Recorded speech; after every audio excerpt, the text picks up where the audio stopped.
രാമായണത്തിലൂടെ നമ്മൾ സഞ്ചരിച്ചു പോകുമ്പോൾ ഓരോ കഥാപാത്രവും നമ്മളുടെ മുന്നിൽ ഓരോ അത്ഭുതങ്ങളായി അവതരിക്കും. എത്ര വർഷം മുമ്പാണ് എഴുതിയത് എന്ന് നമ്മൾ ആലോചിക്കണം. നമ്മളുടെ വിശ്വാസത്തിൻ്റെ ഭാഗമായി നമ്മൾ ചിന്തിക്കുമ്പോൾ അത് 5000 എന്നോ 6000 എന്നോ ഒക്കെ പറയുന്ന കണക്കുകളുണ്ട്. ആയിരക്കണക്കിന് വർഷങ്ങൾക്ക് മുമ്പ് എഴുതപ്പെട്ട ഒരു കൃതിയിൽ നമ്മൾ ഏറ്റവും ആധുനികമായി ചിന്തിക്കുന്ന തരത്തിലുള്ള കഥാപാത്രങ്ങളെ ആലേഖനം ചെയ്യുക, അതാണ് അതിൻ്റെ വലിയ മികവ്. എന്തുകൊണ്ട് രാമായണം അനേകം തലമുറകളിൽ ഈ തരത്തിൽ തന്നെ തുടരുന്നു എന്ന് നമ്മളോട് ചോദിച്ചാൽ, അതിലെ ഓരോ കഥാപാത്രവും നമ്മളെ അങ്ങനെ ആഴത്തിൽ സ്വാധീനിക്കുന്നതുകൊണ്ടാണ്.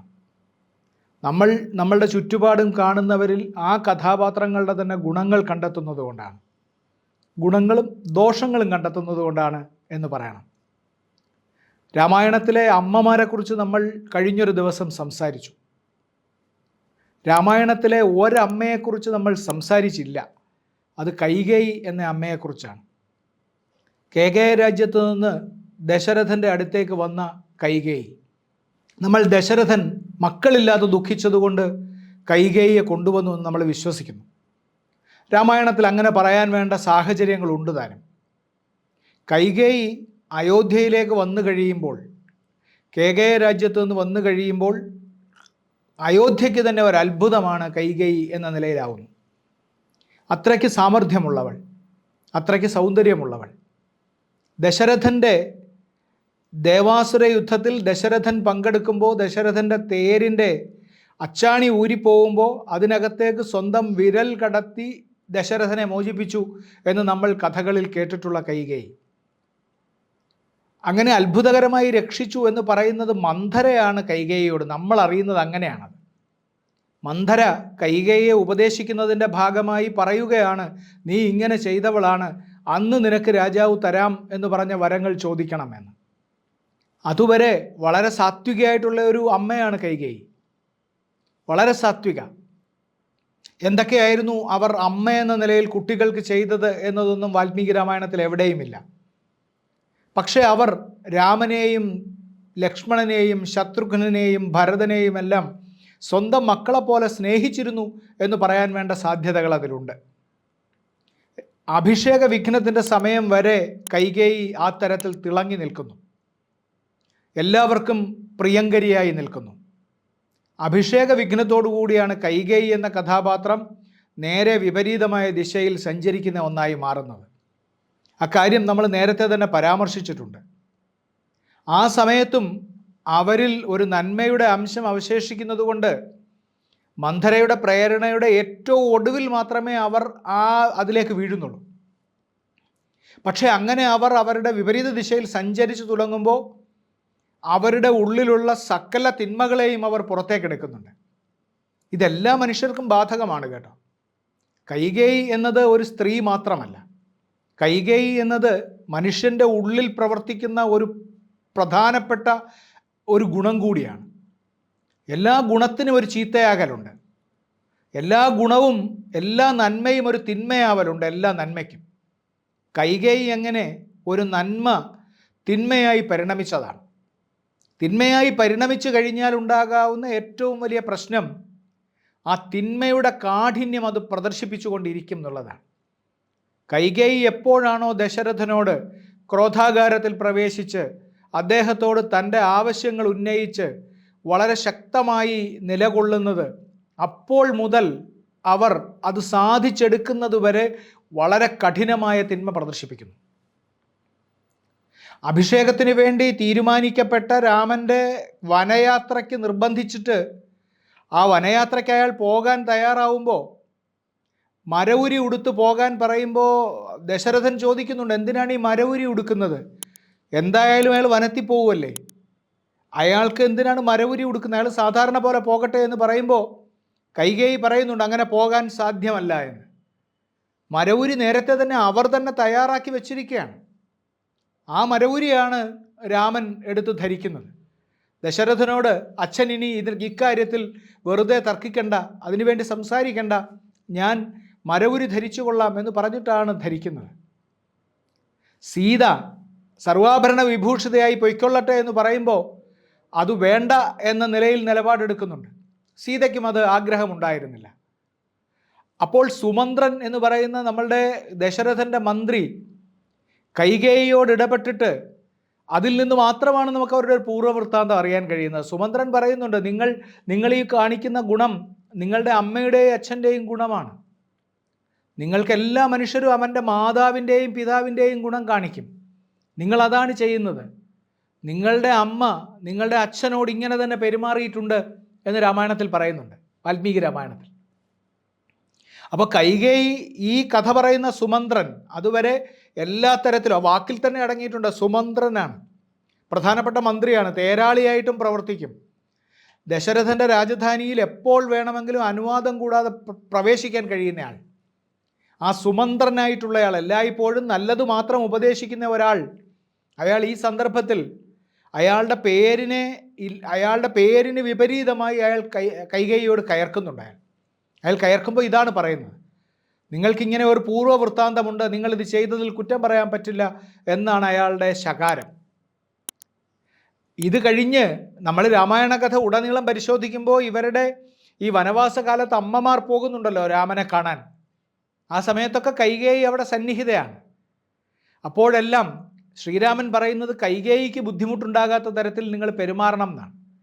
അവരെൻ്റെ അമ്മയാണ്, നിങ്ങളെ മറ്റുള്ളവരെ പോലെ എൻ്റെ അമ്മയാണ്, അവർക്ക് ബുദ്ധിമുട്ടുണ്ടാകാത്ത വിധത്തിൽ പെരുമാറണം എന്നാണ് ശ്രീരാമൻ്റെ ഉടനീളമുള്ള അഭ്യർത്ഥന. അതാണ്, അങ്ങനെ വേണം, അവർക്കൊരു കാരണവശാലും ബുദ്ധിമുട്ടുണ്ടാകരുത്, അവരെ നിങ്ങൾ ചീത്ത പറയരുത് എന്നാണ്.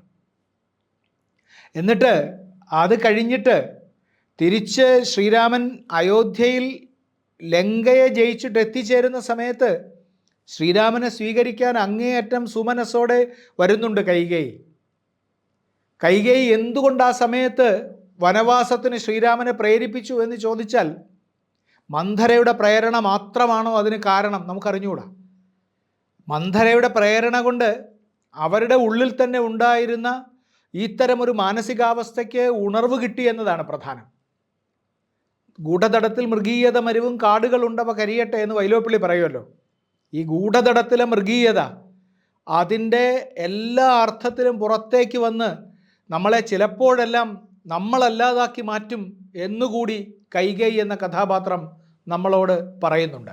രാമായണത്തിൽ നമുക്ക് ഒരേ സമയം നമുക്ക് ചിലപ്പോൾ ഒരു സഹതാപം തോന്നുകയും അതേസമയം കഥയുടെ ഗതി കൊണ്ട് നമുക്ക് ലേശം ഭയം തോന്നിപ്പിക്കുകയും ചെയ്യുന്നൊരു കഥാപാത്രമുണ്ട്.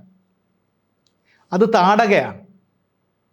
താടക എന്ന കഥാപാത്രം വിശ്വാമിത്രനും രാമനും ലക്ഷ്മണനും കൂടി വനയാത്ര പോകുമ്പോൾ, യാഗരക്ഷയ്ക്കായി പോകുമ്പോൾ, അത് പോകുന്ന വഴി കാണിച്ചിട്ടാണ് വിശ്വാമിത്രൻ പറയുന്നത്, ഇവിടെ അങ്ങോട്ട് ചെല്ലുന്ന സ്ഥലത്ത് താടക എന്ന അതിഭയങ്കരിയായ ഒരു സ്ത്രീയുണ്ട്, അവർ ഒരു ശാപത്തിൻ്റെ ഭാഗമായിട്ടാണ് ഇങ്ങനെ ആയിത്തീർന്നത്. ആ ശാപത്തിൻ്റെ കഥയൊക്കെ അതിൽ പറയുന്നുണ്ട്. ഒരു ശാപത്തിൻ്റെ ഭാഗമായിട്ടാണ് ഇങ്ങനെ ആയിത്തീർന്നത്. ഇവരുടെ ശല്യം കൊണ്ട് നമുക്ക് സത്യം പറഞ്ഞാൽ ജീവിക്കാൻ വയ്യ. എഴുത്തച്ഛൻ എഴുതിയിട്ടുണ്ടല്ലോ, ഇവളെ പേടിച്ചാരും നേർവഴി നടപ്പിയില്ല എന്ന്. താടകാ ഭയങ്കരിയുള്ള നാടാണ് ഇതെന്ന് പറയുന്നുണ്ടല്ലോ. അതുകൊണ്ട് അപ്പോൾ ശ്രീരാമൻ ചോദിക്കുന്നു, അവർ രക്ഷ വനിതയായിരുന്നു, അപ്പോൾ ആ യക്ഷ വനിത ഇങ്ങനെ ആയിത്തീരാനുള്ള കാരണം എന്ത് എന്നൊക്കെ ചോദിക്കുമ്പോൾ ഈ കഥയൊക്കെ പറയുമ്പോൾ ശ്രീരാമനും ലക്ഷ്മണനും ചോദിക്കുന്നുണ്ട്, യക്ഷൻ എന്ന് പറയുന്നത് സാധാരണഗതിയിൽ ഉപദ്രവകാരികളായിട്ടുള്ള ആളുകളല്ലല്ലോ. സാധാരണ അവർ ദേവലോകത്തെ പാട്ടുകാരാണല്ലോ, യക്ഷന്മാരും കിന്നരന്മാരുമൊക്കെ. അപ്പോൾ അവരങ്ങനെ സാധാരണ സമൂഹത്തിന് ദോഷം ചെയ്യാത്ത ആളുകളാണല്ലോ എന്ന് പറയുമ്പോൾ വിശ്വാമിത്രൻ പറയുന്നുണ്ട്, ഇവരൊരു ശാപത്തിൻ്റെ ഭാഗമായിട്ട് അവരങ്ങനെ മനുഷ്യരെ ദ്രോഹിക്കുന്നവരായി മാറി എന്ന് പറയുന്നുണ്ട്. അപ്പോൾ അവരെ കൊല്ലണം എന്നാണ് വിശ്വാമിത്രൻ്റെ ഉപദേശം. അപ്പോൾ പക്ഷേ അവരെ കാണുന്നതോടുകൂടി ശ്രീരാമൻ പറയുന്നുണ്ട്, ഒരു സ്ത്രീയായ സ്ഥിതിക്ക് നമുക്കവരെ കൊല്ലണമോ എന്ന് ചോദിക്കുന്നുണ്ട്. ഗുരുവിൻ്റെ ഉപദേശം മാനിക്കേണ്ടതുള്ളത് കൊണ്ട് ഒരു സ്ത്രീ ആയാലും ഞാൻ കൊല്ലാൻ തയ്യാറാണ് എന്നും പറയുന്നുണ്ട്. അതല്ലാതെ തന്നെ ശ്രീരാമന് പെട്ടെന്നൊരു സന്ദേഹവും ഉണ്ടാകുന്നുണ്ട്, ഒരു സ്ത്രീ ആയതുകൊണ്ട് ഇവരെ കൊല്ലേണ്ട എന്ന് പറയുകയും ചെയ്യുന്നുണ്ട്. പക്ഷേ ഇവർ പരസ്പരം തർക്കിക്കുന്നതൊന്നും അറിയാതെയാണ് താടക പുറത്തേക്ക് വരുന്നത്. താടക വന്നിട്ട് താടക ഇവരെ ആക്രമിക്കാൻ ശ്രമിക്കുന്നു, ഇവർക്ക് നേരെ പാഞ്ഞെടുക്കുന്നു, വളരെ ഘോരരൂപിണിയായി ഇവരുടെ നേരെ വരുന്നു. അപ്പോഴാണ് ശ്രീരാമന് താടകയെ വധിക്കേണ്ടി വരുന്നത്. നമ്മൾ മുമ്പും പറഞ്ഞിട്ടുണ്ട്, താടക എന്ന ദ്രാവിഡ രാജകുമാരി ശ്രീരാമനെ സ്നേഹിച്ചിരുന്നു എന്ന് വിശ്വസിക്കുന്ന വയലാറൊക്കെ എഴുതിയിട്ടുള്ള രാജകുമാരിയാണ് താടക എന്ന് നമ്മൾ പറയും.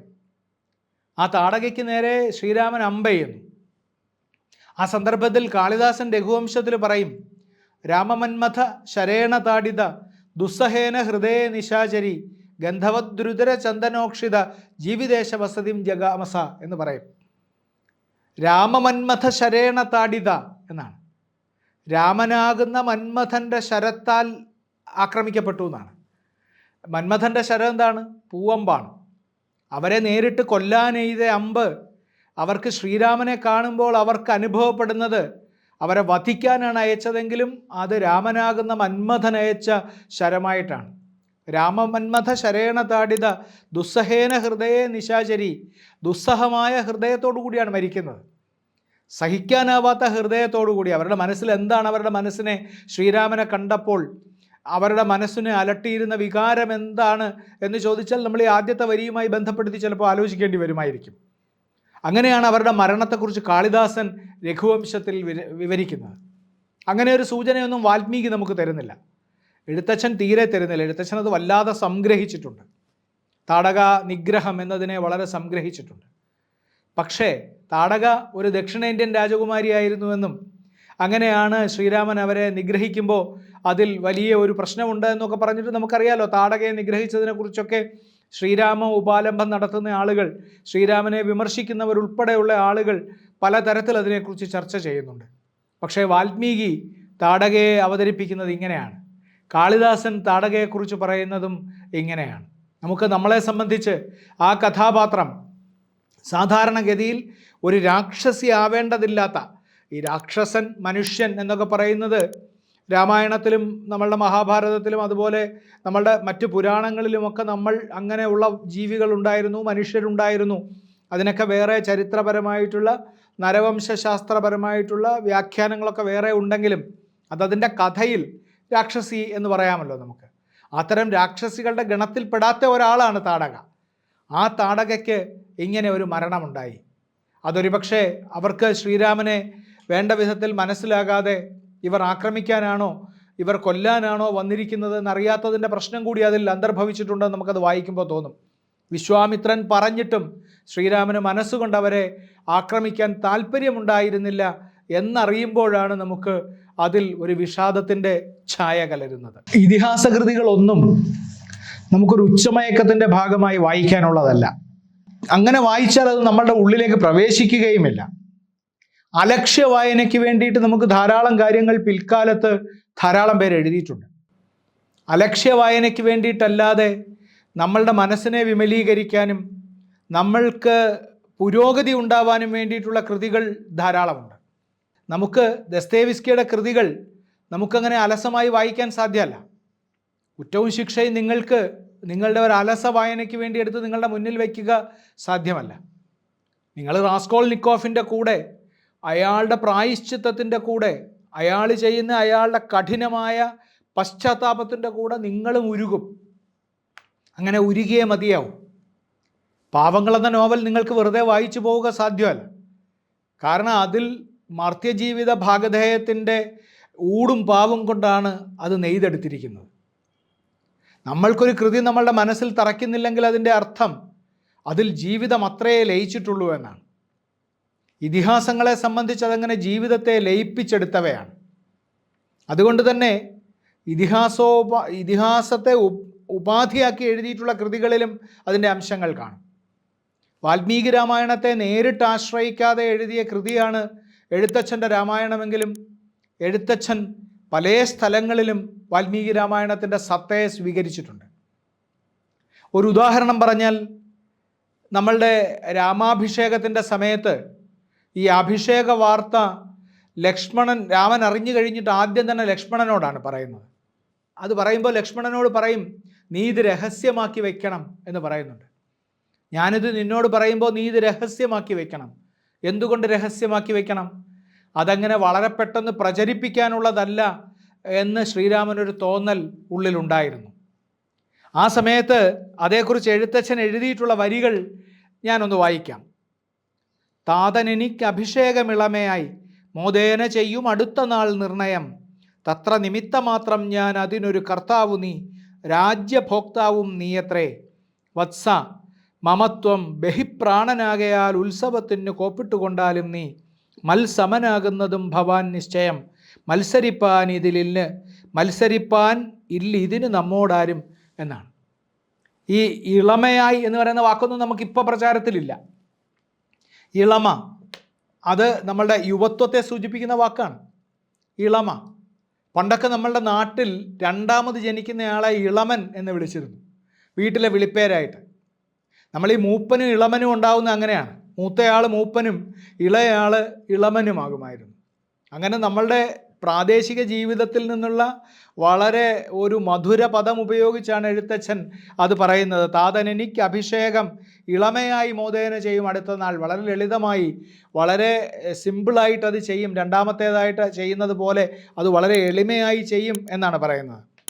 അതുകൊണ്ട് ഞാനതിന് കർത്താവാണ്. ഞാനതിന് കർത്താവാകുമെങ്കിൽ അല്ലയോ ലക്ഷ്മണ, നീ അതിൻ്റെ രാജ്യത്തിൻ്റെ ഭോക്താവ് നീയാണ്. ഞാൻ എന്ന് പറയുന്നത് നിനക്ക് അത്രയ്ക്ക് എനിക്ക് നീ വേണ്ടപ്പെട്ട ആളാണ്. നീ എൻ്റെ സഹോദരൻ എന്ന നിലയിൽ. ഒരേ മാതാവിൻ്റെ മക്കളല്ല എന്ന് നമ്മൾ ആലോചിക്കണം. രാമായണത്തിലെ ഈ ഇരട്ടകൾ രാമലക്ഷ്മണന്മാരും ഭരതശത്രുഘ്നന്മാരും രണ്ടും ഒരേ അമ്മമാരുടെ മക്കളല്ല. പക്ഷേ ഇവർ തമ്മിലാണ് കൂട്ടുണ്ടാവുന്നത്, അവർ തമ്മിലാണ് അടുപ്പമുണ്ടാവുന്നത്.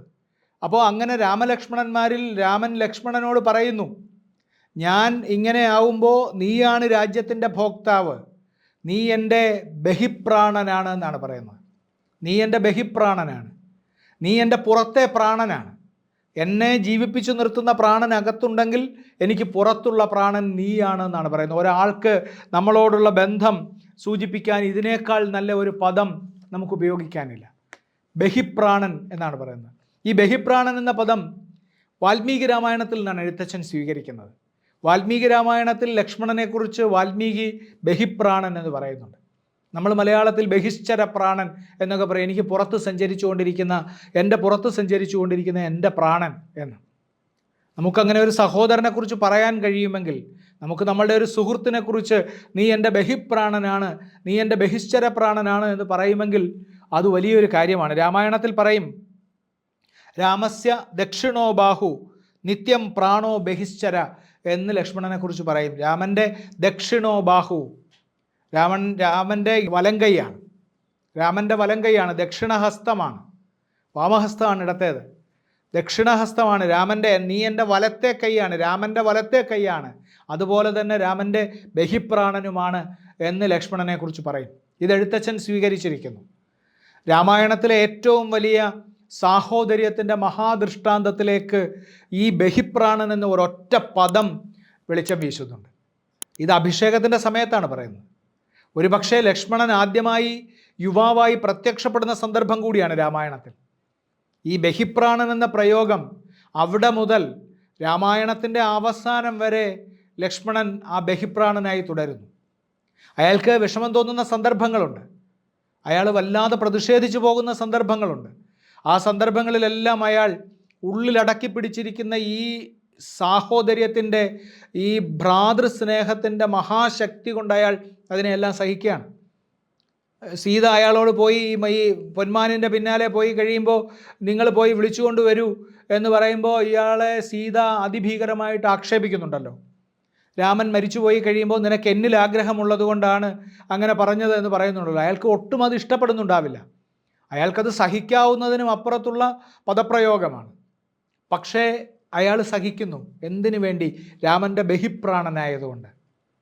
പിന്നീട് ആശാൻ പറയുന്നുണ്ടല്ലോ, എന്താണ്, കനിവാർ നനിജ പൊറുക്ക നീ നിനയാതോതിയ കൊള്ളിവാക്കുകൾ അനിയന്ത്രിതമായി ചിലപ്പൊഴി മനമോടാത്ത കുമാർഗമില്ലടോ എന്നൊക്കെ സീത സ്വയം തൻ്റെ അതിചിന്തയുടെ ഭാഗമായി പറയുന്നതൊക്കെ ഈ കാര്യത്തെക്കുറിച്ച് ഓർത്തിട്ടാണ്.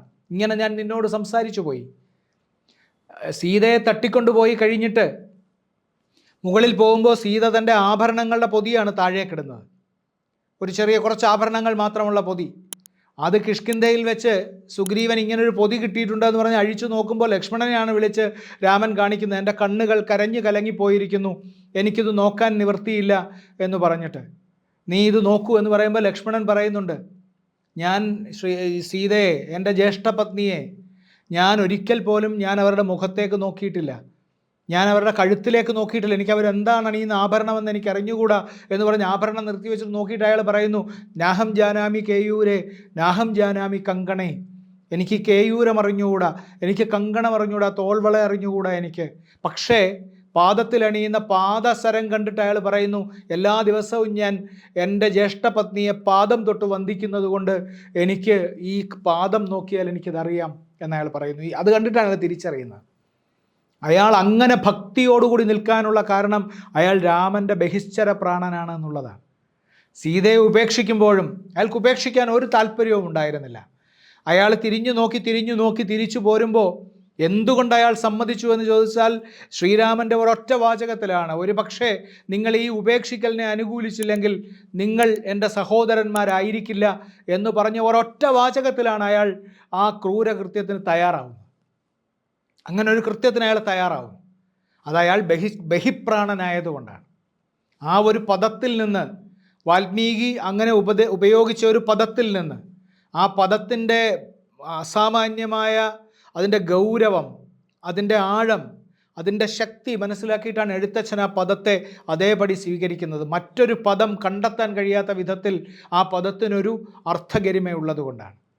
അതുകൊണ്ട് രാമലക്ഷ്മണന്മാരുടെ ബന്ധത്തെ സൂചിപ്പിക്കാൻ ഒരുപാട് വാക്യങ്ങളുടെ ഒന്നും കാര്യമില്ല. അതിനകത്തൊരൊറ്റ പദത്തിൻ്റെ കാര്യമേ ഉള്ളൂ. ലക്ഷ്മണൻ രാമൻ്റെ ബഹിപ്രാണനാണ് എന്ന ഒറ്റ പദം. എഴുത്തച്ഛൻ്റെ രാമായണത്തിലൂടെ നമുക്ക് സഞ്ചരിക്കണമല്ലോ. എഴുത്തച്ഛൻ്റെ രാമായണത്തിലൂടെ വേണം കർക്കിടകത്തിൽ സഞ്ചരിക്കാൻ. പക്ഷേ രാമായണം എന്ന് പറഞ്ഞാൽ നമ്മളതിനെ സൂര്യതേജസ്സോടുകൂടി ഉദിച്ചു നിൽക്കേണ്ടത് വാൽമീകി രാമായണമാണ്. അതുകൊണ്ടാണ് നമ്മൾ പലപ്പോഴും അതിലേക്ക് പോകുന്നത്. കഥാപാത്രങ്ങളുടെ അന്തരംഗഗതി മനസ്സിലാക്കാൻ, കഥാപാത്രങ്ങളുടെ ജീവിതത്തെ മനസ്സിലാക്കാൻ, അത് നമ്മളുടെ ജീവിതത്തിൽ ചെലുത്തുന്ന സ്വാധീനത്തെ മനസ്സിലാക്കാൻ പലപ്പോഴും വാൽമീകി രാമായണത്തിലേക്ക് പോകേണ്ടി വരും.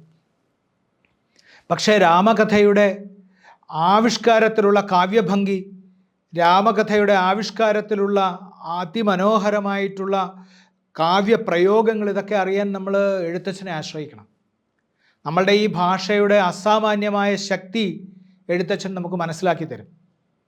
ഈ ഭാഷയിൽ ഇന്നും നമുക്ക് ആവിഷ്കരിക്കാൻ കഴിയുമോ ആ കാര്യങ്ങൾ എന്ന് നമുക്ക് സംശയം തോന്നും. സീതാസ്വയംവരത്തിൻ്റെ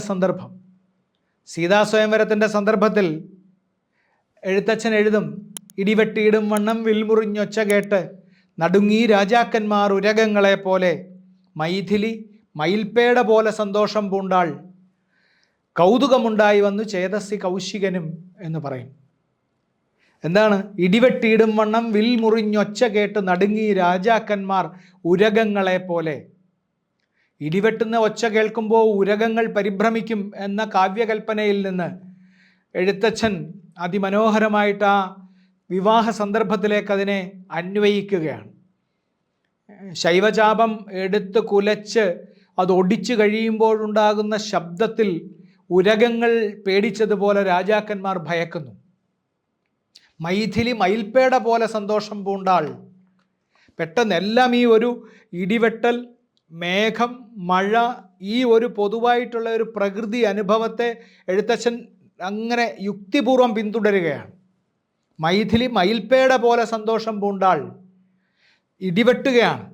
ഇടിവെട്ടി മഴ പെയ്യുന്നതിന് തൊട്ട് മുമ്പാണ് മയിൽ അതിൻ്റെ പീലി വിടർത്തി ആടുന്നത്, സന്തോഷം കൊണ്ട് നൃത്തം ചെയ്യുന്നത്, ആനന്ദ നൃത്തം ചെയ്യുന്നത് എന്ന കാവ്യസങ്കല്പത്തിലേക്കാണ് അടുത്ത പോക്ക്.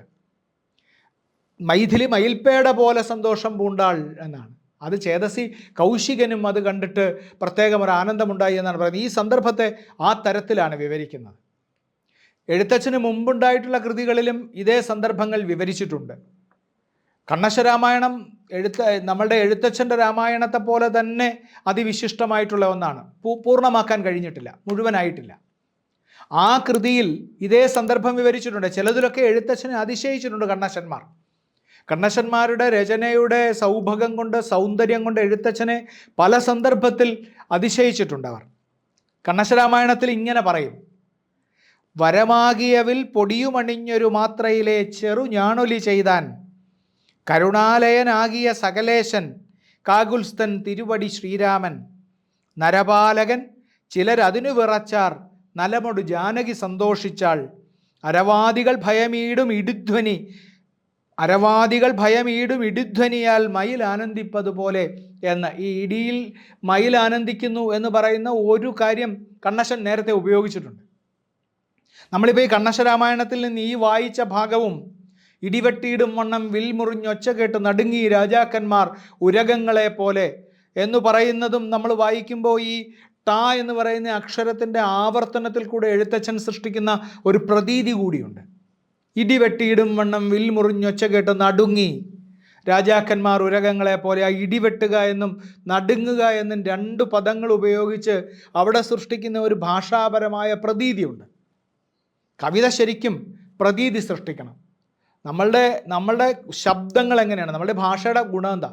നമ്മളുടെ ഭാഷയുടെ ഗുണം നമ്മൾ സംസാരിക്കുന്നതിലൂടെ, നമ്മൾ പറയുന്നത്, നമ്മൾ ഉള്ളിൽ ആഗ്രഹിക്കുന്നത് എന്തോ അതിൻ്റെ പ്രതീതി സൃഷ്ടിക്കണമെന്നതാണ്.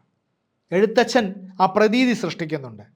കണ്ണശൻ്റെ വർണ്ണന എഴുത്തച്ഛൻ കണ്ടിട്ടുണ്ടോ ഇല്ലയോ, പക്ഷേ അതിൽ നിന്ന് ഈ ഇടിവെട്ടുന്നതിൻ്റെയും മയിൽ നൃത്തമാടുന്നതിൻ്റെയും ആകെ ഒരു ഉപമാനം ഉണ്ടായിരുന്നതിനെ സ്വീകരിച്ചുവെന്നല്ലാതെ എഴുത്തച്ഛൻ അതിനെ അതിശയിക്കുന്നത് നമുക്ക് കാണാം. തൊട്ടു പിന്നാലെ എഴുത്തച്ഛൻ വേറൊരു ഭാഗം അതിൽ പറയുന്നുണ്ട്. നമുക്ക് പറയാവുന്നത് ഒരു ഈരടിയിലൊരു പ്രണയകാവ്യം എന്നൊക്കെ പറയാവുന്ന വരികൾ എഴുത്തച്ഛൻ എഴുതുന്നുണ്ട്. സ്വർണമാലയും ധരിച്ചാദരാൽ മന്ദം മന്ദം അർണോജനേത്രൻ മുമ്പിൽ സത്രപം വിനീതയായി വന്നുടൻ നേത്രോൽപ്പലമാലയും ഇട്ടാൾ മുന്നേ പിന്നാലെ വരണാർത്ഥമാലയും ഇട്ടിടിനാൾ. രണ്ടു വരിയിലൊരു പ്രണയ കാവ്യമാണ്. വന്നുടൻ നേത്രോൽപ്പലമാലയും ഇട്ടാൾ മുന്നേ. ശ്രീരാമനെ കാണുമ്പോൾ ആദ്യമായിട്ടാണ് കാണുന്നത്.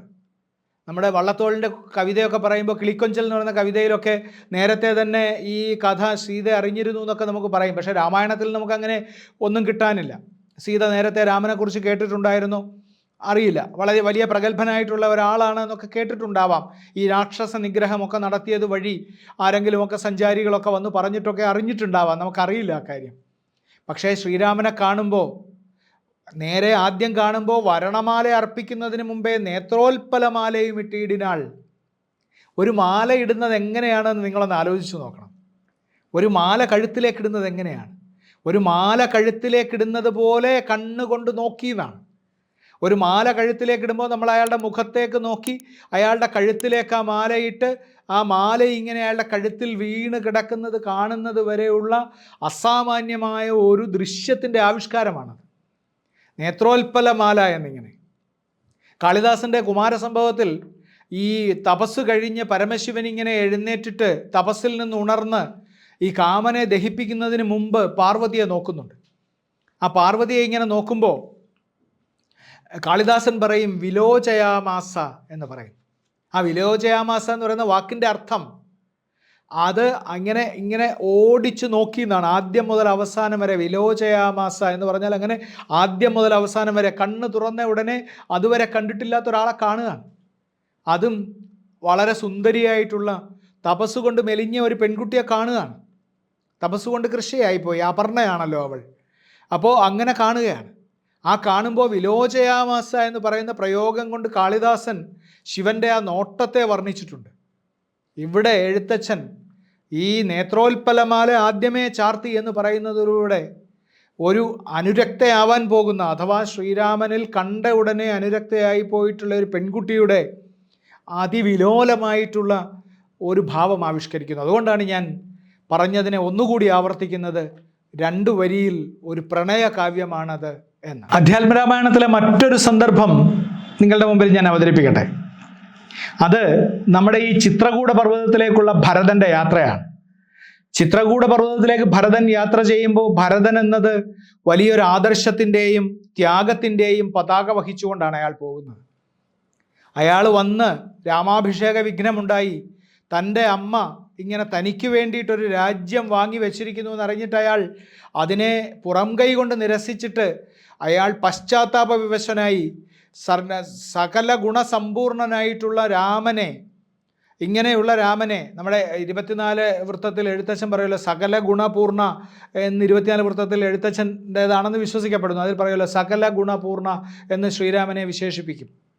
ആ സകല ഗുണപൂർണതയുമുള്ള തൻ്റെ ജ്യേഷ്ഠനെ, എല്ലാവർക്കും പ്രിയങ്കരനായിരുന്ന ഒരാളെ വരം എന്ന ഒരൊറ്റ സൂത്രത്തിൽ, ആ ഒരു സൂത്രവാക്യത്തിൽ കുടുക്കി വനത്തിലേക്ക് അയച്ചു എന്നറിഞ്ഞിട്ടാണ് അയാൾ പോകുന്നത്. അയാൾ ചെല്ലുമ്പോൾ വലിയൊരു സൈന്യം വരുന്നത് കണ്ടിട്ട് ലക്ഷ്മണൻ അവിടെ നിന്നിട്ടെന്നാൽ ആയുധമെടുത്ത് ആരോ തങ്ങളെ ആക്രമിക്കാൻ വരുന്നു എന്ന് കണ്ടിട്ട് തിരിച്ചാക്രമിച്ചു കളയാൻ അവിടെ നിന്ന് അമ്പയച്ചു തുടങ്ങാമെന്നൊക്കെ ആദ്യമേ തീരുമാനിക്കുന്നുണ്ട്. അപ്പോൾ ശ്രീരാമൻ ഇങ്ങനൊരു സൈന്യം വരുന്നു എന്ന് പറഞ്ഞ് എഴുന്നേറ്റ് നോക്കിയിട്ട് അദ്ദേഹം തൻ്റെ സൂക്ഷ്മമായ കാഴ്ചയിലാണ് അദ്ദേഹം ഈ ഭരതനാണ് വരുന്നത്, അതുകൊണ്ട് നീ ഭയക്കേണ്ടതില്ല, ഇപ്പോൾ തൽക്കാലം നമ്മൾ ആരെയും ആക്രമിക്കേണ്ട എന്ന് പറഞ്ഞു ഭരതനെ അങ്ങോട്ട് ക്ഷണിക്കുന്നത്. അവിടെ ഭരതൻ ചെല്ലുമ്പോൾ അവിടെ ഭരതൻ ചെന്നിട്ട് ഭരതൻ ആവശ്യപ്പെടുന്നത് രാമൻ തിരിച്ചു വരണം എന്നാണ്. പക്ഷേ രാമൻ നമ്മളുടെ ഈ മഹാഭാരതത്തിലെ ഭീഷ്മരുടെ പ്രതിജ്ഞ പോലെ താൻ വനത്തിലേക്ക് അയക്കപ്പെട്ടിട്ടുണ്ടെങ്കിൽ താൻ വനത്തിൽ തന്നെ കഴിയും എന്നൊരു നിലപാടാണ് സ്വീകരിക്കുന്നത്. ഇയാൾക്കാണെങ്കിൽ രാജ്യം വേണ്ട. അപ്പോൾ അയാളെക്കുറിച്ച് ഭരദ്വാജ മഹർഷി പറയുന്നുണ്ട്. രാമൻ്റെ ബഹിശ്ചരപ്രാണൻ, നമ്മൾ പറയുന്ന പോലെ ബഹിപ്രാണനായിട്ടുള്ള ലക്ഷ്മണൻ അവിടെ നിൽക്കെ ഭരദ്വാജ മഹർഷി ഭരതനോട് പറയുന്നുണ്ട്, കേകേയപുത്രിയാം അമ്മതൻ വാക്കായ കാകോള വേഗമേ മൂലമതിനുള്ളൂ, ഇപ്പോൾ അശുദ്ധനോ ശുദ്ധനോ ഞാൻ അതിനിപ്പാദപത്മം പ്രമാണം ദയാനിധേ. ഭരദ്വാജ മഹർഷിയോട് പറയുകയാണ്, ശ്രീരാമചന്ദ്രന് ഭൃത്യനായി നൽപാദവാരിജയുഗ്മം ഭജിക്കന്നിയേ മമ, മറ്റുള്ള ഭോഗങ്ങളാൽ എന്തു ഫലം, മറ്റുള്ള ഭോഗങ്ങളാൽ എന്തൊരു ഫലം, മുറ്റും അതിനൊഴിഞ്ഞില്ലൊരു കാംക്ഷിതം എന്ന് ഭരതൻ പറയുന്നു. എനിക്ക് താല്പര്യമില്ല. കേകേയപുത്രിയായ അമ്മയുടെ ഈ തരത്തിലുള്ള ഒരു പ്രവൃത്തിയുടെ ഭാഗമായിട്ട് മാത്രമാണ് ഞാനിത് ചെയ്യുന്നത് എന്ന് അയാൾ പറയുന്നു. അയാളുടെ ആ നിഷ്കളങ്കത, അയാൾക്ക് നിഷ്കളങ്കമായ രാമനിനുള്ള ഭക്തി, അയാൾക്ക് രാജ്യഭരണത്തോടുള്ള അയാളുടെ അനാസക്തി, അയാൾക്കതിൽ താല്പര്യമില്ല. ആ അനാസക്തി ഇതെല്ലാം കണ്ടിട്ട് ഭരദ്വാജൻ അയാളെക്കുറിച്ച് പറയുന്നുണ്ട്, ചുംബിച്ചു മൂർധനി സന്തോഷിച്ചരുളിനാൽ കിം ബഹുന വത്സ, വൃത്താന്തമൊക്കെ ഞാൻ ജ്ഞാനദൃശ കണ്ടറിഞ്ഞിരിക്കുന്നത്, മാനസേ ശോകമുണ്ടാകല കേൾക്ക നീ, ലക്ഷ്മണനേക്കാൾ നിനക്കേറുമേ ഭക്തി, ലക്ഷ്മീപതിയായ രാമങ്കൽ നിർണയം എന്നാണ് പറയുന്നത്. കിം ബഹുന വത്സ എന്നാണ്. കിം ബഹുന എന്ന് പറഞ്ഞാൽ എന്താണ്? എന്തിനേറെ പറയുന്നു എന്നാണ്. അദ്ദേഹം ചോദിക്കുന്നത്, നിന്നെക്കുറിച്ച് എന്തിനാണ് ഏറെ പറയുന്നത്, നീ എന്തിനാണ് എന്നോട് ഈ വിശദീകരണമൊക്കെ പറയുന്നത്? ഞാനിത് ജ്ഞാനദൃഷ്ടിയാ കണ്ടിരിക്കുന്നു, എനിക്കിത് നേരത്തെ അറിയാം, നിൻ്റെ ത്യാഗത്തെക്കുറിച്ച് എനിക്ക് നേരത്തെ അറിയാം. അതിനാൽ അല്ലയോ ഭരത, നീ ലക്ഷ്മണനേക്കാൾ ശ്രീരാമനിൽ ഭക്തി ഉള്ളവനാണ് എന്നാണ്. എന്തുകൊണ്ടാണ് ലക്ഷ്മണനേക്കാൾ ഭക്തി ഉണ്ടെന്ന് പറയുന്നത്? ലക്ഷ്മണൻ ശ്രീരാമൻ്റെ അടുത്ത് നിരുപാധികമായി ദാസനായി ചേർന്നിരിക്കുകയാണ്, എപ്പോഴും കൂടെയുണ്ട്. നിഴലുണ്ടെങ്കിൽ അത് നമ്മളുടെ കൂടെ എപ്പോഴും ഉണ്ടാകുമെന്ന് പറയുന്നത് പോലെ ശ്രീരാമൻ്റെ ഛായയാണ് ലക്ഷ്മണൻ. പക്ഷേ സീതയെക്കുറിച്ചാണ് അങ്ങനെ പറയുന്നത് കേട്ടോ. രാമായണത്തിൽ സീതയെക്കുറിച്ചാണ് ശ്രീരാമൻ്റെ ഛായ എന്ന് പറയുന്നത്. പക്ഷേ ലക്ഷ്മണനും ശ്രീരാമൻ്റെ ഛായ തന്നെയാണ്, നിഴൽ, ഒട്ടും പിരിയാത്തൊരാൾ. അയാളുടെ ഭക്തിയല്ല, ഇയാളൊരു രാജ്യം മുഴുവൻ അയാൾക്ക് വെച്ച് നീട്ടിയിട്ട് അയാൾക്ക് നിരുപാധികം ആ രാജ്യം മുഴുവൻ ഉപയോഗിക്കാമെന്നുണ്ടായിരിക്കെ അയാൾ അത് ഉപേക്ഷിക്കാൻ തയ്യാറായിട്ട് എനിക്കത് വേണ്ട എന്ന് പറഞ്ഞിട്ട് അയാൾ തിരിച്ച് ഇവിടെ ചിത്രകൂടത്തിലേക്ക് വരികയാണ്. അവിടെ വന്നിട്ട് അയാൾ അഭ്യർത്ഥിക്കുകയാണ്. അയാളിൽ സ്നേഹം മാത്രമല്ല, മഹത്തായിട്ടുള്ള ഒരു ത്യാഗം കൂടി അടങ്ങിയിട്ടുണ്ട്. അതുകൊണ്ടാണ് അയാളെ ഭരദ്വാജ മഹർഷി പറയുന്നത്, നീ ലക്ഷ്മണനേക്കാൾ ഭക്തിയുണ്ട് എന്ന്. ആദർശമെന്നത് ഭക്തിയുടെയോ വിശ്വാസത്തിൻ്റെയോ സ്നേഹത്തിൻ്റെയോ ഒക്കെ ചില സന്ദർഭങ്ങളിൽ മുകളിൽ നിൽക്കും. പ്രത്യേകിച്ചും രാജ്യതന്ത്രത്തിൽ ഒരു ഭരണാധികാരി ആദർശവാനാകുക എന്നത് ചെറിയ ക്വാളിറ്റി അല്ല, അത് മഹത്തായിട്ടുള്ളൊരു ഗുണമാണ്. അങ്ങനെ ആയിത്തീരാൻ അയാളുടെ ഉള്ളിൽ ആ തരത്തിലൊരു പ്രവർത്തനം നടക്കണം. എൻ്റെ അല്ലി കൊമ്പനാനകൾ, എൻ്റെ അല്ലി മഹാക്ഷേത്രവും മക്കളെ എന്ന് അക്കിത്തം എഴുതിയിട്ടുണ്ടല്ലോ. അതെഴുതിയത് മറ്റൊരു സന്ദർഭത്തിലാണ്. പക്ഷേ എൻ്റെ അല്ല ഇതൊന്നും എന്ന് പറയാൻ, ഈ മഹാക്ഷേത്രം, ഈ കൊമ്പനാനകൾ, ഇതൊന്നും എൻ്റേതല്ല എന്ന് പറയാൻ വേണ്ട ഒരു മാനസികാവസ്ഥ ഉണ്ടാവണം. അതാണല്ലോ നമ്മൾ ഉപനിഷത്തിൽ എല്ലാവരും എല്ലായ്പ്പോഴും ഉദ്ധരിക്കുന്ന തരത്തിൽ ഇദം ന മമ എന്ന് പറയുന്നത്, ഇതൊന്നും എൻ്റേതല്ല എന്ന് പറയുന്നത്. ഇതൊന്നും എൻ്റേതല്ല എന്ന് പറഞ്ഞ് ഉപേക്ഷിക്കാൻ പറ്റാതിരിക്കുകയും, പക്ഷേ ഇതൊന്നും എൻ്റേതല്ല എന്ന് നിർണയിച്ചുകൊണ്ട് തന്നെ അതിൽ തുടരുകയും ചെയ്യുന്നവൻ്റെ ആദർശത്തിനാണ് വലിയ പ്രസക്തി. ഇതൊന്നും എൻ്റേതല്ല എന്ന് ഉപേക്ഷിച്ചു പോയി, അയാൾക്ക് ഉപേക്ഷിച്ച് പോകാം. പക്ഷേ ഇതെൻ്റേതല്ല എന്ന് മനസ്സിലാക്കിയിട്ടും അതിൽ തുടരേണ്ടി വരുന്ന ഒരാളാണ് ഭരതൻ. അതുകൊണ്ടാണ് അയാൾ രാമപാദുകം കൊണ്ടുവന്ന് പൂജിക്കുന്നത്. അത് അയാൾ പ്രതീകമായി അയാൾ അത് അവിടെ സൂക്ഷിച്ചിട്ടാണ് അയാൾ ഭരണം നടത്തുന്നത്. അതുകൊണ്ടാണ് ഭരതൻ ലക്ഷ്മണനേക്കാൾ നീ രാമഭക്തിയുള്ള ആളാണ് എന്ന് ഭരദ്വാജ മഹർഷി പറയുന്നതിൻ്റെ കാരണം. ഭക്തിയേക്കാൾ, സ്നേഹത്തേക്കാൾ, ഏറ്റവും വലിയ ആശ്രിതത്വത്തേക്കാൾ ചില സന്ദർഭങ്ങളിൽ നമ്മൾ പുലർത്തുന്ന ആദർശങ്ങൾ, അത് സമൂഹത്തിന് ഗുണകരമായിട്ടുള്ള ആദർശങ്ങൾ മേലെ നിൽക്കും എന്ന് രാമായണം നമ്മളോട് പറയുന്നു. രാമായണത്തെക്കുറിച്ച് നമ്മൾ ഈ കഥകളൊക്കെ പറഞ്ഞു പോവുകയും രാമായണത്തിൻ്റെ മഹാതത്വങ്ങളൊക്കെ പറയുകയും ചെയ്യുമ്പോൾ ചില സമകാലിക കാര്യങ്ങൾ കൂടി പറയാതെ നിർവാഹമില്ല. രാമായണം, മഹാഭാരതം തുടങ്ങിയിട്ടുള്ള ഇതിഹാസങ്ങൾ, അവയിലുള്ള സാമൂഹികാവസ്ഥ, ആ സാമൂഹികാവസ്ഥകളൊക്കെ നമ്മൾ പറയുന്നത് പോലെ ആയിരക്കണക്കിന് കൊല്ലങ്ങൾക്കപ്പുറമുള്ള ഒരു സാമൂഹികാവസ്ഥയാണ്. ആ സാമൂഹികാവസ്ഥ ഇന്ത്യൻ മനസ്സുകളിൽ പലതരത്തിൽ സ്വാധീനം ചെലുത്തിയിട്ടുണ്ട്. പക്ഷേ ഇന്ത്യയിൽ ഉണ്ടായിട്ടുള്ള സാമൂഹിക തിന്മകൾക്ക് മുഴുവൻ ഉത്തരവാദിത്വവും കാരണവും ഏറ്റെടുക്കേണ്ട കാര്യം ഈ ഇതിഹാസങ്ങൾക്കില്ല, ഉപനിഷത്തുക്കൾക്കുമില്ല. അതിനുശേഷം വന്നിട്ടുള്ള ധാരാളം കൃതികളിൽ സാമൂഹിക തിന്മകളെ ഊട്ടി ഉറപ്പിക്കുന്ന ഒരുപാട് കാര്യങ്ങൾ ഉണ്ടായിട്ടുണ്ട്, അത് സത്യമാണ്. അതിനെയൊക്കെ നമ്മൾ പ്രതിരോധിക്കുകയും നിയന്ത്രിക്കുകയും അതിനെതിരെ സമരം ചെയ്യുകയും ഒക്കെ വേണം.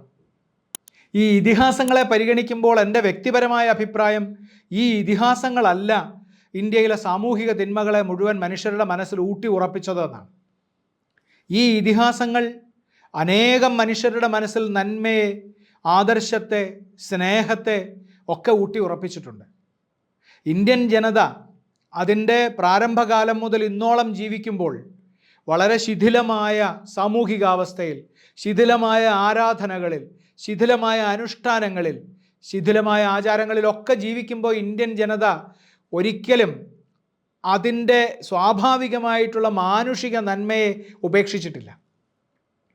ഇന്ത്യൻ ജനത ആക്രമിക്കാൻ വന്ന, വൈദേശികമായി ആക്രമിക്കാൻ വന്ന ഒരാൾക്കുമെതിരെ ഇന്ത്യൻ ജനത ഒന്നായി നിന്ന് സംഘടിച്ച് ആക്രമണം നടത്തിയിട്ടില്ല. സ്വാമി രംഗനാഥാനന്ദജി അദ്ദേഹത്തിൻ്റെ വളരെ പ്രസിദ്ധമായിട്ടുള്ള ഒരു പ്രബന്ധത്തിൽ പറയും, ഈ ഇന്ത്യക്കാരിങ്ങനെ ആയിപ്പോകാൻ കാരണം ഇന്ത്യയിൽ അക്ഷരം പഠിച്ചവരിലും പഠിക്കാത്തവരിലും, ഇന്ത്യയിൽ അസ്പൃശ്യരായിരുന്നവരിലും അല്ലാത്തവരിലുമെല്ലാം ഏതോ ഒരു തരത്തിലുള്ള അനാസക്തി വ്യാപിച്ചിട്ടുണ്ട്. അത് ഈ ഉപനിഷത്തുകൾ സൃഷ്ടിച്ചു വിട്ട അനാസക്തിയാണ്. അത് ചിലപ്പോഴൊക്കെ ഗുണകരമല്ലാതെയുമായിട്ടുണ്ട് എന്ന് അദ്ദേഹം പറയും. ഇന്ത്യൻ ജനതയിൽ അത്തരമൊരു അനാസക്തി വ്യാപിക്കാനിടയാക്കിയത് ജീവിത അവബോധം പഠിച്ചവരിലും പഠിക്കാത്തവരിലും, ഞാൻ ഇടയ്ക്കിടയ്ക്ക് അതിങ്ങനെ പറയുന്നുണ്ട്, ഇന്ത്യൻ ജനതയിൽ ബഹുഭൂരിപക്ഷം പേരും പഠിക്കാത്തവരായിരുന്നു. ആ പഠിക്കാത്തവരിലേക്കൊരു ജീവിത അവബോധം ഉണ്ടാക്കി കൊടുക്കുന്നതിന് ഈ ഇതിഹാസങ്ങൾ സഹായിച്ചിട്ടുണ്ട്. നമ്മളതിനെ ഒന്നും കാണാതെ ഇരുന്നിട്ട് കാര്യമില്ല. നമ്മളിപ്പോൾ ആളുകൾ രാമായണത്തെക്കുറിച്ച് സംസാരിക്കുമ്പോൾ, കർക്കിടക മാസത്തിൽ രാമായണം വായിക്കുമ്പോൾ ഇതൊക്കെ ഏതെങ്കിലും ഒരു രാഷ്ട്രീയ ലാഭത്തിന് ആരെങ്കിലും ഉപയോഗിക്കുന്നുണ്ട്, അതില്ല എന്ന് ഞാൻ പറയുന്നില്ല. രാഷ്ട്രീയ ലാഭത്തിനൊക്കെ ഉപയോഗിക്കുന്നുണ്ടാവും. പക്ഷേ രാഷ്ട്രീയ ലാഭം മാത്രമല്ല, ഈ ഇതിഹാസങ്ങൾ മനുഷ്യനിലേക്ക് സംക്രമിപ്പിക്കുന്നത് ഏതെങ്കിലും ഒരു പ്രാദേശിക രാഷ്ട്രീയത്തിൻ്റെയോ ദേശീയ രാഷ്ട്രീയത്തിൻ്റെയോ അന്തർദേശീയ രാഷ്ട്രീയത്തിൻ്റെയോ ഒന്നും സന്ദേശങ്ങളല്ല. പ്രധാനമായും രാമായണവും മഹാഭാരതവും വേണ്ടും വിധം മനസ്സിലാക്കാൻ നമ്മൾ അവസരമുണ്ടാക്കുന്നതിലൂടെ ജനങ്ങളെ കൂടുതൽ ജീവിത അവബോധമുള്ളവരാക്കി മാറ്റുകയാണ് ചെയ്യുക. എല്ലാവരും ശ്രീരാമൻ്റെ ആദർശങ്ങൾ അതേപടി പാലിച്ചിട്ടല്ല ജീവിച്ചിട്ടുള്ളത്. രാമവിമർശനങ്ങളൊക്കെ വളരെ അത്യാവശ്യമായിട്ട് ഉണ്ടായിട്ടുണ്ട്, ഇനിയും ഉണ്ടാവണം. ഭാരതത്തിലെ തന്നെ പല പല കൃതികളിൽ, ഞാൻ നേരത്തെ പറഞ്ഞതുപോലെ കാളിദാസൻ്റെ രഘുവംശം വളരെ സൂക്ഷ്മമായി വായിച്ചാൽ അതിൽ രാമായണ വിമർശനത്തിൻ്റെ ധാരാളം അംശങ്ങൾ കാണാൻ കഴിയും. രാമായണത്തെ അങ്ങനെ കണ്ണും പൂട്ടി സ്വീകരിച്ചവരല്ല ഇന്ത്യയിലെ എഴുത്തുകാർ, ഇന്ത്യയിലെ ചിന്തകർ, അങ്ങനെ എല്ലാവരും. പക്ഷേ രാമായണത്തെ ആകമാനം തിരസ്കരിക്കണം എന്നും വിചാരിച്ചിട്ടില്ല. രാമായണത്തിൽ നിന്ന് അനേകം നന്മകൾ, ജീവിത അവബോധം സ്വീകരിക്കപ്പെടാനുണ്ട് എന്ന് എനിക്ക് തോന്നിയിട്ടുണ്ട് എല്ലാ കാലത്തും. ഇപ്പോൾ ഈ കർക്കിടക മാസത്തിൽ ഇങ്ങനെ സംസാരിക്കുമ്പോൾ എനിക്ക് തോന്നുന്നത് നമ്മൾ രാമായണത്തെ സമീപിക്കേണ്ട രീതിയിൽ വ്യത്യാസമുണ്ടെന്നാണ്. വളരെ ഒരു ന്യൂനപക്ഷമായിരിക്കും അങ്ങനെയൊക്കെ ചെയ്യുന്നത്. രാമായണത്തെയും മഹാഭാരതത്തെയും പൂർണ്ണമായി തിരസ്കരിച്ചാൽ ഇന്ത്യൻ സമൂഹത്തിൽ എന്തോ മാറ്റമുണ്ടാവുമെന്ന് വിചാരിക്കുന്ന ആളുകളുണ്ടാവും. അങ്ങനെ വിചാരിക്കുന്നതിന് അവർക്ക് സ്വാതന്ത്ര്യമുണ്ടല്ലോ. പക്ഷേ ഇന്ത്യ രൂപപ്പെട്ടത്, ഇന്ത്യയിലെ സമൂഹം രൂപപ്പെട്ടത് ഇന്ത്യയിലെ എല്ലാ പ്രത്യയശാസ്ത്രങ്ങളും, വിദേശത്തുനിന്ന് വന്നതും സ്വദേശത്തുണ്ടായതുമായ എല്ലാ പ്രത്യയശാസ്ത്രങ്ങളും ഇന്ത്യയിൽ നിലനിൽക്കുന്നത്, വളർന്നത് ഒക്കെ ഈ ഇതിഹാസങ്ങളും അതിനോടനുബന്ധമായിട്ടുള്ള കൃതികളും ഉണ്ടാക്കിയെടുത്ത അടിസ്ഥാനത്തിന്മേലാണ് എന്ന കാര്യത്തിൽ ഒരു തർക്കവുമില്ല. ആ അടിസ്ഥാനം മനസ്സിലാക്കിക്കൊണ്ട് നമുക്ക് ഏതു തരം വിമർശനവുമാവാം. വിമർശനങ്ങളെ സഹിഷ്ണുതയോടെ കാണണം നമ്മൾ. ആ വിമർശനങ്ങളെ സഹിഷ്ണുതയോടെ കാണുന്നതോടൊപ്പം തന്നെ ഈ കൃതികളെയും സഹിഷ്ണുതയോടെ കാണണം. ഈ കൃതികളോട് എന്തിനാണ് ഒരു അസഹിഷ്ണുത? ലോകത്തിൻ്റെ മുമ്പിൽ വയ്ക്കാൻ കഴിയുന്ന മഹത്തായിട്ടുള്ള 2 സാഹിത്യകൃതികളല്ലേ? ഈ സാഹിത്യകൃതികളോട്, അതൊരു സാഹിത്യകൃതിക്കും അപ്പുറത്തേക്ക് അതിന് സ്വാധീനമുണ്ടായിട്ടുണ്ടെങ്കിൽ അത് ആരെങ്കിലും ഉണ്ടാക്കിയെടുത്ത ബാഹ്യവിശ്വാസങ്ങൾ കൊണ്ടല്ലാതെ ആ സാഹിത്യകൃതികൾക്ക് ചെലുത്താൻ കഴിയുന്ന അനിതര സാധാരണമായിട്ടുള്ള ഒരു ശക്തി അതിൽ തന്നെ, അതിൻ്റെ കാവ്യം ഗുണം കൊണ്ട്, അതിൻ്റെ ഭാഷ കൊണ്ട്, അത് ആവിഷ്കരിക്കുന്ന സത്യം കൊണ്ട് സന്നിഹിതമായതുകൊണ്ടാണ്. അതുകൊണ്ട് നമ്മൾ സഹിഷ്ണുത എന്ന അങ്ങോട്ടും ഇങ്ങോട്ടും നടക്കാവുന്ന ഒരു പാലത്തിലൂടെ സഞ്ചരിച്ചു കൊണ്ട് വേണം രാമായണത്തെ മനസ്സിലാക്കാൻ എന്ന അഭിപ്രായം ശക്തമായി രേഖപ്പെടുത്തട്ടെ. ശ്രീരാമനെ മലയാള കവികൾ എങ്ങനെ ആവിഷ്കരിച്ചു എന്ന ഒരു അന്വേഷണം രസകരമാണ്. അതും കവിത്രയം മുതൽ ഇങ്ങോട്ട്. കവിത്രയത്തിന് മുമ്പ് രാമായണങ്ങളുടെ ആവിഷ്കാരങ്ങളാണല്ലോ നടന്നത്. വാൽമീകി രാമായണത്തെ കണ്ണശനും അതിനു മുമ്പ് ചീരാമകവിയും കോവളം കവികളും ഒക്കെ എഴുതുമ്പോൾ, എഴുത്തച്ഛൻ ഉൾപ്പെടെയുള്ള ആളുകൾ എഴുതുമ്പോൾ രാമകഥ എഴുതുക ചെയ്തത്. അപ്പോൾ ആ രാമകഥകൾ പ്രചാരത്തിലായി. ചില ചമ്പുക്കളൊക്കെ വന്നിട്ടുണ്ട്, ആട്ടക്കഥകളിൽ വന്നിട്ടുണ്ട്. അതൊക്കെ കഴിഞ്ഞ് മലയാള കവിത അതിൻ്റെ ഒരു സ്വാഭാവിക വികാസം നേടിയെന്ന് നമ്മൾ വിശ്വസിക്കുന്ന കവിത്രയം. ആ കവിത്രയത്തിൽ 3 പേർ. ആ 3 പേർ അവരുടെ പ്രായത്തിൻ്റെ അടിസ്ഥാനത്തിൽ നമ്മൾ പറഞ്ഞാൽ ആശാൻ, ഉള്ളൂർ, വള്ളത്തോൾ എന്ന് വേണം പറയാൻ. അവരെങ്ങനെയാണ് പരിഗണിച്ചത് എന്ന് നമ്മളൊന്ന് നോക്കണം. നമുക്കതിൽ അതിൻ്റെ വലിയൊരു പ്രത്യേകത, മലയാളത്തിൽ ആകെ പരിശോധിച്ച് നോക്കിയാൽ രാമനെക്കുറിച്ചുള്ള കവിതകൾ വളരെ കുറവാണ് കവിത്രയം മുതൽ ഇങ്ങോട്ട് എന്ന് നോക്കിയാൽ മനസ്സിലാവും. അത് വളരെ അത്ഭുതകരമായിട്ടൊരു കാര്യമാണ്. ഇത്രയും വലിയ ഒരു ഇതിഹാസ കഥാപാത്രം നമ്മളുടെ മുന്നിലുണ്ടായിട്ട് ആ ഇതിഹാസ കഥാപാത്രത്തെ ആധാരമാക്കി മലയാളത്തിൽ കവിതകൾ കുറവാണ് എന്ന് പറയുമ്പോൾ അത് വേണമെങ്കിൽ അന്വേഷിച്ച് നോക്കാവുന്നതേ ഉള്ളൂ കേട്ടോ. വളരെ കുറവാണ്. ആശാനാണ് ആ കാര്യത്തിൽ കുറച്ച് മുന്നിൽ നിൽക്കുന്നത്. രാമനെക്കുറിച്ചല്ല പറഞ്ഞത്, സീതയെക്കുറിച്ചാണ് പറഞ്ഞത്. പക്ഷേ സീതയെക്കുറിച്ച് പറയുമ്പോഴെല്ലാം അതിൽ ഒരു പരഭാഗശോഭയോടുകൂടി രാമൻ നിൽക്കുന്നത് നമുക്ക് കാണാം. ആശാൻ്റെ ബാലരാമായണത്തെ നമ്മൾ മറക്കുന്നില്ല.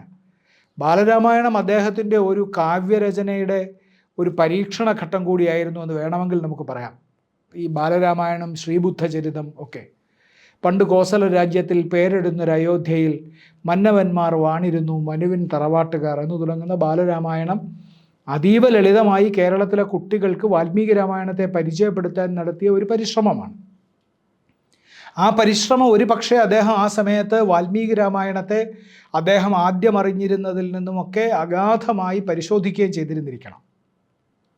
വാൽമീകിയുടെ സീത ആശാൻ്റെ സീതയായി പരിണമിക്കുന്നതിൽ ആശാൻ്റെ ജീവിതാനുഭവങ്ങൾക്ക് വലിയൊരു പങ്കുണ്ട് എന്നുകൂടി ആലോചിച്ചു നോക്കിയാൽ മനസ്സിലാവും. ആശാൻ തൻ്റെ ജീവിതത്തിൽ നേരിട്ടിട്ടുള്ള വലിയ അവഗണനകൾ, നിരാസങ്ങൾ, ആശാൻ നേരിട്ടിട്ടുള്ള വലിയ തരത്തിലുള്ള അടിച്ചമർത്തലുകൾ, ഇതൊക്കെ ആശാൻ്റെ പല കവിതകളിലൂടെ, പല കഥാപാത്രങ്ങളിലൂടെ പുറത്തു വന്നിട്ടുണ്ട്. ഒരു പക്ഷേ ആശാൻ്റെ ചിന്താവിഷ്ടയായ സീത അങ്ങനെ ഒന്ന് പരിശോധിച്ചു നോക്കിയാൽ ആശാൻ്റെ മനോവികാരങ്ങൾ കൂടി അതിൽ കലർന്നിട്ടില്ലേ എന്ന് സംശയിക്കാം. കാരണം അത് കലരാതെ നിവർത്തിയില്ലല്ലോ. ആശാൻ്റെ സീത എല്ലാ തരത്തിലും പരിത്യക്തയായിരിക്കുന്ന അവസ്ഥയിലാണ് അവതരിപ്പിക്കപ്പെടുന്നത്.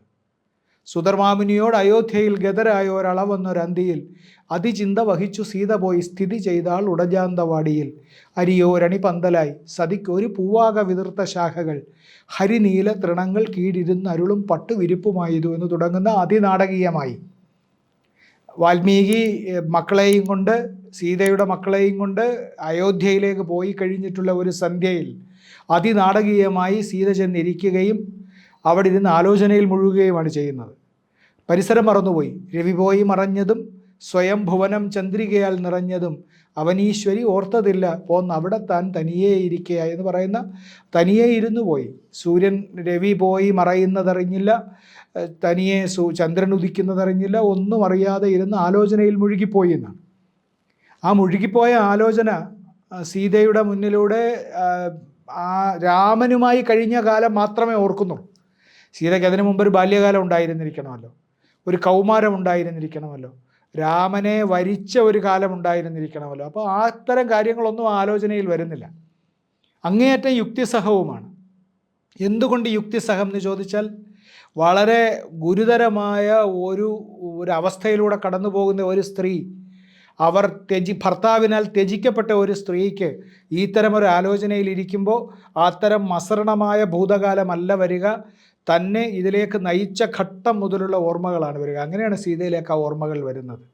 ആ ഓർമ്മകൾ വരുമ്പോൾ അതിലെല്ലാം പല സ്ഥലങ്ങളിൽ ഒരു പക്ഷേ ഉടനീളം രാമൻ്റെ സാന്നിധ്യം ഇങ്ങനെ നമുക്ക് കാണാം. തരുണീ പാദജ ഗർഹണീ ശ്രുതി എന്നാണ് സീത പറയുന്നത്. സ്ത്രീകൾക്കും പാദജന്മാർക്കും ഏറ്റവും അവഗണിക്കപ്പെട്ടിരുന്ന ഏറ്റവും സാധാരണക്കാരായിട്ടുള്ള ബ്രഹ്മാവിൻ്റെ പാദത്തിൽ നിന്ന് ജനിച്ചു എന്ന് നമ്മൾ പറയുന്ന പാദജന്മാരെയും ഗർഹിക്കുന്ന, അവരെ അപമാനിക്കുന്ന, അവരെ തിരസ്കരിക്കുന്ന ശ്രുതി, നമ്മൾ വേദത്തിലെ എന്താണ് അതിൻ്റെ സ്മൃതി എന്നും ശ്രുതി എന്നും പറയുന്ന ആ ശ്രുതി ഉണ്ടല്ലോ, വേദശ്രുതികൾ, അത് അങ്ങേയറ്റം അതിൻ്റെ അടിസ്ഥാനത്തിലാണ് ശ്രീരാമൻ പ്രവർത്തിക്കുന്നത് എന്നാണ് പറയുന്നത്. അതിനെ തുടർന്നുള്ള ചിന്തകൾ മുഴുവൻ അങ്ങനെയാണ് വരുന്നത്. അതുകൊണ്ട് തന്നെ ആശാൻ്റെ കൃതിയിൽ സീതയുടെ ഈ ആലോചനയിലേക്ക് വരുന്ന ഓരോ സന്ദർഭങ്ങളും അതീവ ശ്രദ്ധ അർഹിക്കുന്നതാണ്. അയോധ്യയെക്കുറിച്ചൊക്കെ സീത പറയുമ്പോൾ ഉള്ള പ്രസിദ്ധമായിട്ടുള്ള കാര്യം നമുക്കറിയാം. എന്താണ്, അയോധ്യയിലെ സ്ത്രീകൾ എങ്ങനെയാണ് ക്ഷയിച്ചു പോയത് എന്ന് പറയുന്നത്. പരപുച്ഛവും അഭ്യസൂയയും ദുരയും ദുർവ്യതിയാനശക്തിയും, അങ്ങനെ പരമ്പരയായി പൗരികൾ കെട്ടുപോയതേ എന്നാണ്. ഇങ്ങനെയൊക്കെയാണ് സ്ത്രീകൾ അയോധ്യയിലെ രാജധാനിയിൽ പെരുമാറിയിരുന്നത് എന്ന് സീത പറയുന്നു. സാധാരണ മണ്ണിൽ നിന്ന് വന്ന അയോനിജയാണ് എന്ന് പറയും, പ്രസവിക്കപ്പെട്ടതല്ല. സാധാരണ മണ്ണിൽ നിന്ന് വന്ന ആ തരത്തിൽ വിശുദ്ധിയുള്ള സീത എന്ന ഈ വ്യക്തിത്വത്തിന് അയോധ്യയിലെ ഈ ബാക്കി സംഭവങ്ങളൊന്നും സീതയെ ബാധിക്കുന്നില്ല. സീത രാമനെ അവലംബിച്ചാണ് ജീവിച്ചു പോകുന്നത്. രാമനെന്ന ഏക കേന്ദ്രത്തിലാണ് സീതയുടെ മനസ്സുറപ്പിച്ചിരിക്കുന്നത്. അപ്പോൾ ആശാൻ ആവിഷ്കരിക്കുന്നത് അത്തരം ഒരു സീതയാണ്. ഏറ്റവും ഒടുവിൽ അപമാനം നേരിടുമ്പോൾ അവിടെ വന്നതിന് ശേഷം വീണ്ടും ഒരു പരീക്ഷണത്തിന് തയ്യാറാവണം എന്ന് അയോധ്യയിലെത്തി അശ്വമേധയാഗത്തിൻ്റെ പരിസമാപ്തിയിൽ അവിടെ വച്ച് പറയപ്പെടുമ്പോൾ നമ്മൾ നേരത്തെ പറഞ്ഞിട്ടുള്ളതുപോലെ വാൽമീകിയുടെ ആ കാൽത്തണ്ടാർ നോക്കി നടന്ന് അധോപതനയായി ചെന്ന സഭാവേദിയിൽ മിണ്ടാതന്തികമെത്തി ഈ നൃപനെ അനുശയക്ലാന്താസ്യനാം കാന്തനെ ഒന്ന് നോക്കിയിട്ട് രാമൻ അതീവ ദുഃഖിതനായിട്ടിരിക്കുകയാണ്. അനുശയക്ലാന്താസ്യനാം കാന്തനെ ഒന്ന് നോക്കിയിട്ടാണ് അപ്രത്യക്ഷയായി പോകുന്നത്. അതാണ് ആശാൻ സൃഷ്ടിച്ച സീത. ആശാൻ്റെ രാമൻ അതിനകത്തുടനീളം വരുന്നത് സീതയുടെ ചിന്തയിൽ ഈ തരത്തിൽ എന്താണ്, ഈ ചെളി കാലിൽ പുരണ്ട ശേഷം വെളിവായി കഴുകുന്നു രാഘവൻ എന്ന് പറയുന്നുണ്ട്. ഈ കാലിൽ പുരണ്ട ചെളി വെളിവായി കഴുകുന്നത് പോലെ തൻ്റെ ഒരു അകത്ത് പ്രവേശിച്ച ഒരു കൽമഷത്തെ നാട്ടുകാരുടെ മുമ്പിൽ അവതരിപ്പിക്കുകയാണ് രാമൻ ചെയ്യുന്നത് എന്നതുൾപ്പെടെ ഉള്ള നിരവധി രാമനെക്കുറിച്ചുള്ള വിമർശനം, അതിന് കരുത്തു പകർന്നത് പിൽക്കാലത്ത് ഇങ്ങോട്ട് മലയാളി ഏറ്റെടുത്ത രാമവിമർശനത്തിന് അതിന് രാഷ്ട്രീയമായ പശ്ചാത്തലമൊക്കെ ഉണ്ട്. നമ്മുടെ സമകാലികമായി നടക്കുന്ന രാമവിമർശനം നിഷ്കളങ്കമായ സാഹിത്യ വിമർശനമല്ല, പകരം അതിലൊരു രാഷ്ട്രീയ വിവക്ഷ കൂടിയുണ്ട്. എന്തായാലും അതിനെല്ലാം ആധാരമായത് ഒരു പക്ഷേ കുമാരനാശാൻ്റെ ചിന്താവിഷ്ടയായ സീതയാണ്. ഒരു പക്ഷേ അല്ല, ശരിക്കും ചിന്താവിഷ്ടയായ സീതയാണ്. അതിനുശേഷമാണ് വാൽമീകിയുടെ രാമൻ എന്ന കുട്ടിക്കൃഷ്ണമാരാരുടെ പ്രബന്ധമൊക്കെ വരുന്നത്. ആ പ്രബന്ധം രാമനെ കൂട്ടിൽ കയറ്റി നിർത്തി വിചാരണ ചെയ്യുന്നത് പോലെയുള്ള ഒരു പ്രബന്ധമാണ്. മാരാരി യുക്തിയുടെ അസാമാന്യമായ അതിൻ്റെ സൂചിമുന കൊണ്ടാണല്ലോ സകലതിനെയും നേരിട്ടത്. ഒരു വാൾത്തലപ്പ് കൊണ്ടെന്ന് വേണമെങ്കിൽ നമുക്ക് കുറച്ചുകൂടി വിശദമായി പറയാം. അങ്ങനെയുള്ള അതാണ് നമ്മുടെ കവിത്രയത്തിലെ ആദ്യത്തെ കവി, പ്രായം കൊണ്ട് ആദ്യത്തെ കവി കുമാരനാശാൻ രാമായണത്തെ ആ തരത്തിലാണ് കാണാനിടയായത്. ഇനിയുള്ള രണ്ട് കവികളെ നമുക്ക് പിന്നീട് തൊട്ടു പിന്നാലെ പരിശോധിക്കാം. മലയാളത്തിലെ കവിത്രയത്തിലെ മറ്റു രണ്ട് കവികൾ വള്ളത്തോളും ഉള്ളൂരും. അതിൽ വള്ളത്തോളിൻ്റെ കാര്യത്തിൽ വള്ളത്തോൾ രാമനെക്കുറിച്ച് ഒരു കവിതയും എഴുതിയിട്ടില്ല എന്നാണ് പറയേണ്ടത്. അത് പരിശോധിച്ചല്ല എന്ന് കണ്ടെത്തിയാൽ നമുക്കത് തിരുത്താവുന്നതേ ഉള്ളൂ. രാമനെക്കുറിച്ച് ഒരു കവിതയും എഴുതിയിട്ടില്ല. പക്ഷേ വാൽമീകി രാമായണം മലയാളിക്ക് വേണ്ടി അങ്ങേയറ്റം തെളിഞ്ഞ മലയാളത്തിൽ പരിഭാഷപ്പെടുത്തിയത് വള്ളത്തോളാണ്. കേരളത്തിന് അങ്ങനെ വലിയൊരു സംഭാവന ചെയ്തു. കേരളത്തിൽ സാധാരണ മലയാളം മാത്രം ശീലിച്ചിട്ടുള്ള ആളുകൾക്ക് വാൽമീകി രാമായണത്തിലേക്കുള്ള പ്രവേശന കവാടമായത് വള്ളത്തോളിൻ്റെ രാമായണ വിവർത്തനമാണ്. അത് വള്ളത്തോൾ സ്വന്തമായിട്ട് തലയിൽ ചുമന്നുകൊണ്ട് കിടന്ന് വിറ്റു എന്നൊക്കെ പറയും. അത് വിറ്റ് തീർക്കാൻ വേണ്ടി എത്ര വർഷത്തെ പരിശ്രമം, 2 വലിയ പരിശ്രമങ്ങളാണ്. ഒന്ന് ഋഗ്വേദ പരിഭാഷ, വള്ളത്തോളിൻ്റെ ഋഗ്വേദ പരിഭാഷ. രണ്ടാമത് ഈ രാമായണത്തിൻ്റെ, വാൽമീകി രാമായണത്തിൻ്റെ പരിഭാഷ. തൻ്റെ ദീർഘമായ ജീവിതകാലത്തിൽ അദ്ദേഹം ചെയ്ത വലിയ 2 സാഹിത്യ പ്രവർത്തനങ്ങളാണ്. അത് രണ്ടും മലയാളികൾക്ക് ഇന്ത്യൻ പാരമ്പര്യത്തിലെ ഏറ്റവും മഹത്തായ 2 കൃതികളെ നേരിട്ട് പരിചയപ്പെടുത്തുന്നതിന് വേണ്ടി ചെയ്തതാണ്. അതല്ലാതെ ഇത്രയും ഗാഠമായി വാൽമീകി രാമായണം വായിച്ചിട്ട് പരിഭാഷപ്പെടുത്തിയ വള്ളത്തോൾ രാമനെക്കുറിച്ച് ഒരു കവിത പോലും എഴുതിയില്ല. കിളിക്കൊഞ്ചൽ എന്ന കവിതയിൽ സീതയുടെ കുട്ടിക്കാലം പറയുന്ന സ്ഥലത്താണ് രാമനെക്കുറിച്ച് ഒരു പരാമർശമുള്ളത്. അത് വളരെ ചെറിയൊരു പരാമർശമാണ്. ഓമൽ ചോദിക്കുകയാണ്, എന്തിനീ വാൽമീകി രാമനെ കൊണ്ടെന്നെ വേൾപ്പിക്കുന്നു എന്ന് കുട്ടി ചോദിക്കുന്ന ഈ രാമായണ കഥ സീതയുടെ കുട്ടിക്കാലത്ത് തന്നെ പ്രചാരത്തിലായി കേട്ടോ. സീതയെ രാവണൻ വേൾക്കുമെന്നും ഒക്കെ പറയുന്ന കഥ അതൊക്കെ ഈ മാജിക്കൽ റിയലിസം പോലെ നമ്മൾ കേൾക്കേണ്ട ഒന്നാണ്. നമ്മുടെ വള്ളത്തോളിൻ്റെ സീത കുട്ടിക്കാലത്ത് തന്നെ ചോദിക്കുന്നു, എന്തിനാണ് ഈ വാൽമീകി രാമനെ കൊണ്ട് എന്നെ കല്യാണം കഴിപ്പിക്കുന്നത് എന്ന് ചോദിക്കുന്ന ശൈശവ നിഷ്കളങ്കതയുടെ ഒരു ചോദ്യത്തിനകത്താണ് ഒരു സ്ഥലത്ത് പ്രത്യക്ഷപ്പെടുന്നത്. പിന്നെ വേറൊരു കവിത വള്ളത്തോൾ എഴുതിയിട്ടുണ്ട്, രാവണൻ്റെ അന്തഃപുര ഗമനം. രാവണൻ സീതയെ കാണാൻ വേണ്ടി ശിംശപാവൃക്ഷ ചുവട്ടിൽ സീതയെ കൊണ്ടിരുത്തിയിട്ട് സീതയെ കാണാൻ വേണ്ടി പോകുന്ന ഒരു ഘട്ടത്തിൽ അദ്ദേഹം രാവണൻ പോകുന്ന ഘട്ടത്തിൽ പറയുന്ന ഒരു ഭാഗമുണ്ട്. അതിങ്ങനെയാണ്, രാമൻ തൻ പ്രതിയോഗി രാവണൻ അഭക്താത്മാവ് അകിഞ്ചിൽക്കരൻ എന്നാണ് പറയുന്നത്. എന്നൊരു സ്വയം നിന്ദനമാണ്. രാവണൻ സ്വയം നിന്ദിക്കുന്നു. ഒരു അകിഞ്ചിൽക്കരൻ എന്ന് പറയുന്ന വാക്കിൻ്റെ അർത്ഥം ഒന്നും ചെയ്യാത്തവൻ എന്നാണ്. രാമൻ്റെ പ്രതിയോഗിയായിട്ടുള്ള രാവണൻ ഇങ്ങനെ ഒന്നും ചെയ്യാൻ കഴിവില്ലാത്ത ഒരാളാണെന്ന്, ഭർത്തൃപ്രണയത്തിന് മുന്നിൽ ത്രൈലോക്യ പ്രതാപങ്ങളും കാഴ്ചവെച്ചിട്ടും അതിന്മേൽ വഴങ്ങാത്ത സീതയുടെ മുമ്പിലാണ് ഈ പറയുന്നത്. അങ്ങനെ ഒരു സ്ഥലത്താണ് രാമനെക്കുറിച്ച് ഒരു പരാമർശമുള്ളത്. പിന്നീട് ഒരു സ്ഥലത്തു കൂടി പറയുന്നുണ്ട്.